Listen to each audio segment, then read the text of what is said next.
si Adrian, tapos si Nicole, tapos sinagasaan ko rin sila nung gabi. So medyo ano talaga, heavy yung araw.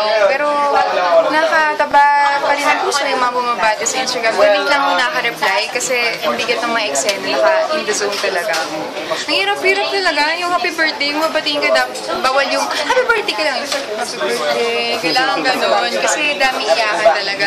Ito pinaka-memorable na taping day ko, saka birthday ko talaga. Hirap na hirap talaga ako. Dapat masaya ka, diba? Saka yung nagkapasaya ka ng tao pag birthday mo. Ito ano ka talaga, down ka talaga eh. Itik ka na naman, worth it naman. Kasi ito yung mamaya yung lalabas.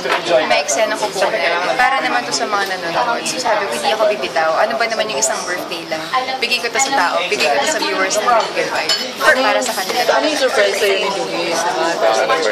Kasi dahil nga bawal ako masaya masyado, may usapin ko huwag mo papasayahin kasi pag sumaya ako, hindi ako makakaiyak dito ha. Kasi yun talaga yung mga moments. So punta siya sa set, gumalo siya sa subing, dala siya ng mga cakes para sa staff, tapos nagbigay siya ng gift, ganyan. Tapos the next day, dumalo siya ulit, yung nakita ng my show, so ganyan, nakita nila doon. So pinantayin lang niya ako kung okay ako, kasi usually nagkakamaigin ako pag maraming iyak na eksena, parang kinamusta-kamusta lang naman. Anong pakiramdam, Angel, na kasi ito ulit yung birthday mo na, first birthday mo na nagkabalikan kayo? Yes. Ano yung feeling siguro, may nostalgic ba? Or may ano yung... Hindi kasi ako masyadong makafocus sa birthday ko. Finokus ko yung birthday niya. Birthday niya rin kasi ng 21, saka 23. And 21, nalaking niya ako ng break ng isang araw sa Google. Kasi Monday na yun eh. Sabi ko, ano na lang, pwede ko na, first time lang naman ako hingi ng break sa Google. Kunin ko na itong Monday kasi hindi ko naman masabi, di ba? Nagtanong kasi ako ng surprise kay Luis that time. So, okay naman, successful naman. Naiyak siya. Happy ako. Parang sulit-sulit lahat yung sayang lang wala sila nila sa actually dito kasi nasa America sila, saka nasa Turkey. Maybe next year, kami na yung plano ko. Angel, kung yung mga viewers napapraning dahil sa mga napapanood nila, ikaw ba may time sa ano mo na iniisip mo na baka mangyari din sa akin to? Biktima rin ako na. Ikaw dapat ready kayo. Alam mo may mangyayari. Marami na lang di sa paligid. Maraming mga, ano dyan, willing mo makasakit ng kapwa babae. Marami din malalang lalaki. So, sa akin, happy lang ako na secure ako dun sa karelasyon ko.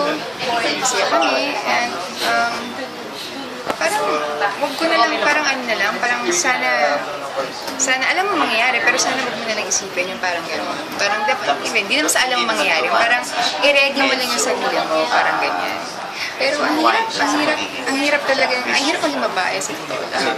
Pero Jill, eto, kumbaga, di ba may, di ba, ano reaction mo kapag once na binabas ka, katulad mo, ano, yung may inaway ka daw yata sa Instagram or ano, yung Ivory ba yun? Hindi ako nang-aaway. Kung titignan mo nga yung Instagram ko, hindi ako nagbubura masyado, hindi ako nagbablog, hindi ako ganyan. Kasi wala naman akong dapat itago. Parang yun sa akin eh, kahit anong sabihin niyo sa akin, kilala ko naman yung sarili ko, hello, di ba? Para ako po ba may matakot sa katotohanan. Tapos, kaya rin naman ako mamahal sa buhay, di ba? Kaya lang minsan, pag sobrang below the belt na, like, nadadamay na si Nico, di ba? Nadadamay na yung mga pamilya ko, di ba? Yung mga tao. Saka yung paulit-ulit na pinipilit, ibaliktad yung sitwasyon. Doon na ako parang magsalita ako.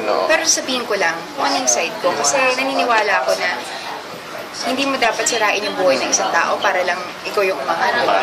Hindi ako ganun. Okay lang ako yung maging negative, pero hindi ako sisira ng buhay ng tao.